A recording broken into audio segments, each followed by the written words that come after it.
Hello दोस्तों, नमस्कार। Again स्वागत है आपका चाणक्य ग्रुप ऑफ इकोनॉमिक्स में। दोस्तों, आज के इस वीडियो लेक्चर में हम डिस्कस करेंगे टैक्सेशन का पार्ट 3। और इससे पहले हम ऑलरेडी डिस्कस कर चुके हैं टैक्सेशन का पार्ट 1 एंड पार्ट 2। तो आज हम डिस्कस करने वाले हैं पब्लिक फाइनेंस से 3 इंपॉर्टेंट टॉपिक। नंबर 1 है टैक्स बुएंसी, और उसके बाद नंबर 2 हम डिस्कस करेंगे टैक्स इलास्टिसिटी, एंड नंबर 3 में हम डिस्कस करेंगे लाफर कर्व। और जो लाफर कर्व की जो थ्योरी है वो टैक्स इलास्टिसिटी के ऊपर ही बेस्ड है। तो चलिए सबसे पहले हम डिस्कस कर लेते हैं टैक्स बुएंसी। ठीक, ये मोस्ट फ्रिक्वेंटली आस्क्ड क्वेश्चन है, टैक्स बुएंसी, इलास्टिसिटी और लाफर कर्व प्रीवियस कुछ एग्जाम्स में, चाहे वो एनटीए यूजीसी नेट है या फिर कोई अदर एग्जाम्स है जहां भी इकोनॉमिक्स यूज होता है। तो नंबर 1 हम टैक्स बुएंसी करेंगे। तो अगर हम इसको अपनी लैंग्वेज में समझें तो इसका मतलब है जब भी यहाँ पे कुछ परसेंटेज चेंज आता है या कुछ चेंज आता है जीडीपी में, ठीक, जीडीपी में कुछ चेंज आता है या फिर नेशनल इनकम में चेंज आता है, उसके चेंज होने से हमारी टैक्स रिवेन्यू में कितना चेंज आएगा। ठीक है, टैक्स रिवेन्यू में कितना चेंज होगा वो ये शो करता है, एक रेशियो शो करता है, मतलब percentage change in tax revenue upon percentage change in GDP growth. तो जीडीपी ग्रोथ होने से कितना परसेंट हमारे टैक्स रेवेन्यू में इंक्रीमेंट होता है या फिर इंक्रीज होता है। तो जनरली अगर हम बात करें तो ये इसका ओवरऑल अगर हम व्यू करें ये है। ठीक, चलिए अब हम बढ़ते हैं इसको थ्योरेटिकल थोड़ा सा। तो tax revenue is an indicator to measure efficiency and responsiveness of the revenue mobilization in response to growth in the GDP और national income। तो ग्रॉस डोमेस्टिक प्रोडक्ट में जितना भी रेवेन्यू, जितना भी हमारा इंक्रीमेंट हो रहा है या फिर चेंज हो रहा है, तो उसके चेंज होने से how much change take place in tax revenue, तो वो बताता है टैक्स बुएंसी। अब टैक्स बुएंसी मोर बायंट है या फिर बायंट कम बायंट है, तो कैसे पता लगेगा, वो चलेगा पता हमारे इन दोनों के रिस्पॉन्सिवनेस से। So a tax is said to be buoyant if the tax revenue increases more than proportionately in response to rise in national income। अब जैसे हम करते थे यहाँ पे प्राइस इलास्टिसिटी ऑफ डिमांड, ठीक है, डिमांड इलास्टिक तभी मानी जाती थी जब वो उसकी इलास्टिसिटी मोर देन 1 होती थी। तो इसका मतलब भी सेम है। तो इसका मतलब अगर यहाँ पे मोर इलास्टिक का मतलब अगर यहाँ पे 4% जीडीपी ग्रोथ हो रही है, तो 4% जीडीपी ग्रोथ होने से टैक्स रेवेन्यू में भी 8% का ग्रोथ होना चाहिए। तो यहाँ पे मोर बायंट हो जाएगा क्योंकि 2 मोर देन 1 है। ठीक, तो ये हमें शो करता है मोर बायंट है या फिर लेस बायंट है, जैसे हम मोर इलास्टिक और लेस इलास्टिक करते थे।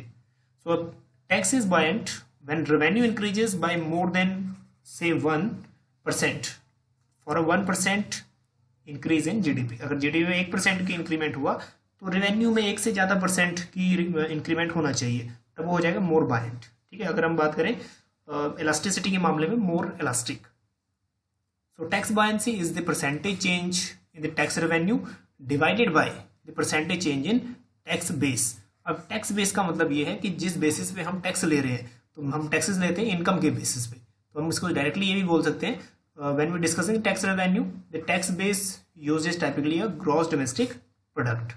तो आपके दो फार्मूला दोनों तरह से लिखे जा सकते हैं। टैक्स दैट इज रेवेन्यू, मतलब change in tax revenue upon change in tax base भी और चेंज इन जीडीपी भी। So thus for an income tax, income is the base for the tax। तो इनकम टैक्स अगर impose हो रहा है तो जो इनकम है, मतलब टैक्सेबल इनकम है, वो बेस हो गया। Because the amount of tax payable is calculated with reference to the tax payer's income on which the rate of tax is applied. Okay, next one is buoyancy calculation. तो इसका जो buoyancy calculation का एक method है वो है that is it is a ratio between buoyancy of taxation equal to percentage change in tax revenue upon percentage change in tax base. ठीक, tax base या फिर हम कह सकते हैं जीडीपी या फिर नेशनल इनकम भी कह सकते हैं। ठीक, so next one is buoyancy of taxation. Buoyancy of taxation को हम ऐसे भी लिख सकते हैं percentage change in tax revenue upon percentage change in tax base. उसके बाद अगर इसको मॉडिफाइड फॉर्म में लिखना है, change in T upon change in Y multiplied Y upon T. ठीक, तो यहाँ पे टी टैक्स रेवेन्यू शो करता है, वाई इनकम या जीडीपी शो कर रहा है, एंड सो ऑन। इसमें ज़्यादा डिस्कस करने की जरूरत नहीं पड़ेगी। So the income tax buoyancy is computed by dividing. अगर हम इनकम टैक्स बुएंसी कैलकुलेट कर रहे हैं तो इसका जो फॉर्मूला वो बन जाएगा the percentage change in income tax divided by percentage change in GDP या फिर इनकम। और सिंपली अगर बुएंसी ऑफ इनकम टैक्स, कई बार शॉर्ट में क्वेश्चन आ जाता है what is the actual formula of buoyancy of income tax, तो change in T upon change in Y भी हम लिख सकते हैं। Okay, next one is elasticity of taxation. अब देखो इलास्टिसिटी ऑफ टैक्सेशन और बुएंसी ऑफ टैक्सेशन में थोड़ा सा फर्क है, ज़्यादा फर्क नहीं है। तो इसमें जो मेन डिफरेंस है वो यही है कि यहाँ पे percentage change in tax revenue हमने ये किया था, percentage change in tax revenue, तो यहाँ तो बिल्कुल सेम है, टैक्स रिवेन्यू में जितना भी चेंज हुआ वो, लेकिन जो इसका नीचे वाला पोर्शन है थोड़ा सा वो चेंज हो जाएगा। तो यहाँ हम लोग जीडीपी करते थे, लेकिन यहाँ पे हमने कर देना है percentage change in tax rate, tax base की जगह हमने कर देना है टैक्स रेट, मतलब टैक्स रेट्स के चेंज होने से how much change take place in tax revenue, और इसी के ऊपर बेस्ड थी लाफर कर्व की। तो लाफर कर्व का ये कहना था अगर हम टैक्सेस इंक्रीज कर देते हैं, इसका मतलब ये नहीं है कि हमारा रेवेन्यू भी बढ़ जाएगा, ठीक। अब हो सकता है कि जो ज़्यादा अगर टैक्सेबल पेमेंट अगर ज़्यादा कर दोगे, टैक्स ज़्यादा इम्पोज कर दोगे, तो लोगों को इंसेंटिव टू वर्क कम मिलेगा, they are not ready to work at higher rate of taxes. तो इसी के ऊपर बेस्ड था लाफर कर्व। वो कहते थे 0% टैक्स इम्पोज करो या 100% टैक्स इम्पोज करो, गवर्नमेंट को जीरो ही रेवेन्यू होगी। सो उसको हम पढ़ेंगे डिटेल में नेक्स्ट स्लाइड्स में। So the elasticity of taxation refer to the changes in the tax revenue in response to the change in tax rate। ये इसका मेन थ्रस्ट है, जो मेन ये वाला point, revenue in response to, मतलब change in tax revenue response to change in tax rate. So elasticity of taxation is the ratio of percentage change in the yield। Percentage in yield का मतलब ये है tax revenue, हमारे पास जितना भी revenue हमने earn किया है, to the percentage change in coverage या फिर rate of taxation। So elasticity of tax is equal to percentage change in tax revenue upon percentage change in tax rate।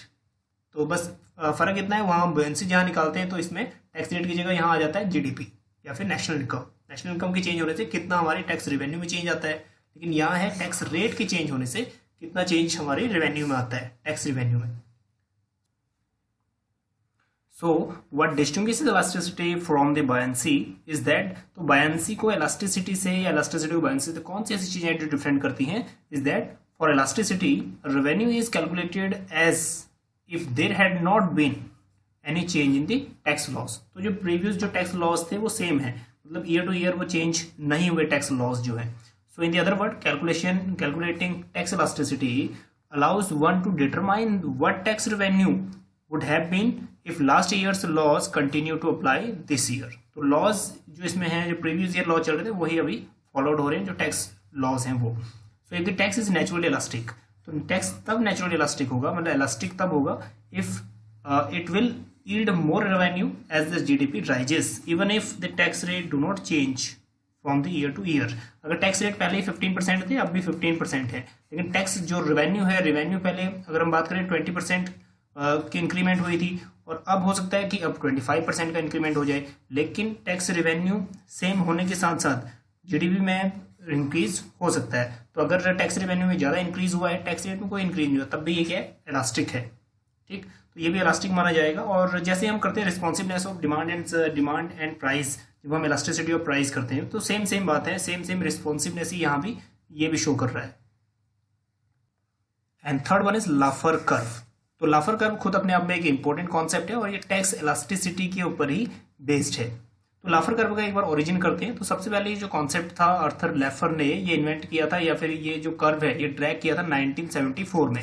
तो वो एक डिनर टेबल में थे और वो डिनर मीटिंग में थे अपने दो और दोस्तों के साथ या फिर दो प्रोफेसरों के साथ। तो वहाँ पे जो लॉर्ड दैट इज फोर्ड की, मतलब जो प्रेसिडेंट फोर्ड थे, उनकी जो टैक्स नीति थी या फिर कर नीति थी उसके अगेंस्ट बातें कर रहे थे। तो उन्होंने नैपकिन के ऊपर एक कर्व ड्रॉ किया था।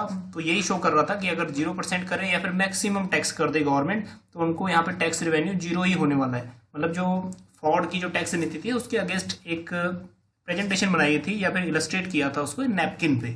तो वहीं से ये जो लाफर कर्व ये कॉन्सेप्ट थोड़ा सा फेमस हो गया।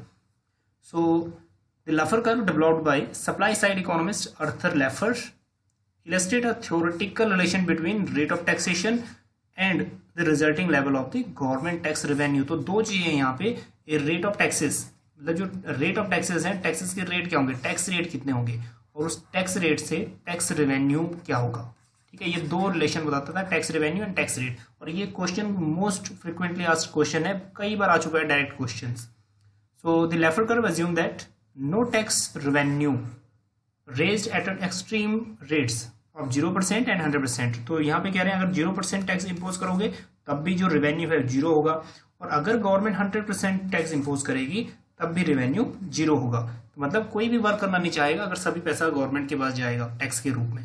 ठीक, तो ये कॉन्सेप्ट दिया था आर्थर लैफर ने। इसको हम डायग्राम से करेंगे तो ज़्यादा समझ आ जाएगा easily. So and that there is a tax rate between 0 to 100% that maximize government tax revenue. तो यहाँ पे 0% करो या 100% करो, गवर्नमेंट को यहाँ पे कुछ फायदा नहीं होने वाला, मतलब टैक्स रेवेन्यू जीरो होने वाली है। The shape of the curve is a function of taxable income elasticity, that means taxable income changes in response to change in the tax rate या फिर रेट ऑफ टैक्सेशन। तो simply है rate of taxation से कितना फर्क हमारी taxable income पे पड़ेगा या फिर टैक्स रेवेन्यू पे पड़ेगा। चलिए ये हम डायग्राम करेंगे तो ज़्यादा इजीली समझ आ जाएगा। तो वर्टिकल एक्सिस पे वाई एक्सिस पे शो कर रहा है tax revenue and x axis पे शो कर रहा है टैक्स रेट। सो लैफर का मानना ये है चाहे 0% टैक्स रेट हो, यहाँ टैक्स रेट 0% है तो रेवेन्यू भी यहाँ पे 0 है। एंड अगर 0% करें तब भी गवर्नमेंट को 0 ही रेवेन्यू होगा। ठीक है, रेवेन्यू तब भी 0 होगा जब टैक्स आपका 0 है। अगर टैक्स बढ़ा के गवर्नमेंट हाईएस्ट टैक्स कर देगी 30%, मतलब दैट इज 100%, तब भी उसको रेवेन्यू 0 ही होगा क्योंकि यहाँ पे वर्क कोई नहीं करेगा। ठीक, तो और लैफर के अकॉर्डिंग एक ऑप्टिमम लेवल ऑफ टैक्स वो है जो 30% है, अप्रॉक्स 30% जो टैक्स है वो ऑप्टिमम है। सो जो यहाँ पे पॉइंट है, ये वाला पॉइंट है रेवेन्यू मैक्सिमाइज पॉइंट, मतलब अप्रॉक्सीमेटली अगर 30% रेट चार्ज कर रही है तो अप्रॉक्सीमेटली मैक्सिमम है।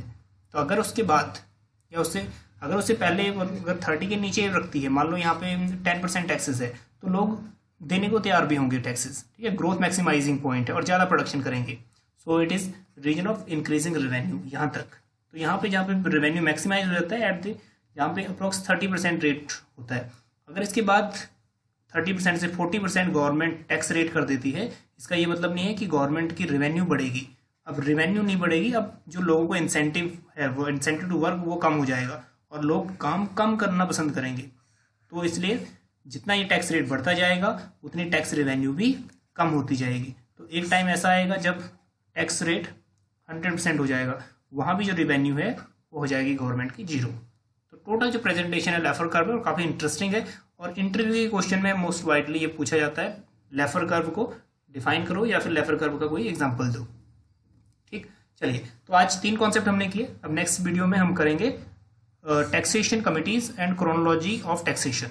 ठीक, तो बने रहिए चाणक्य ग्रुप ऑफ इकोनॉमिक्स के साथ। मिलते हैं आपको नेक्स्ट वीडियो में। Thank you.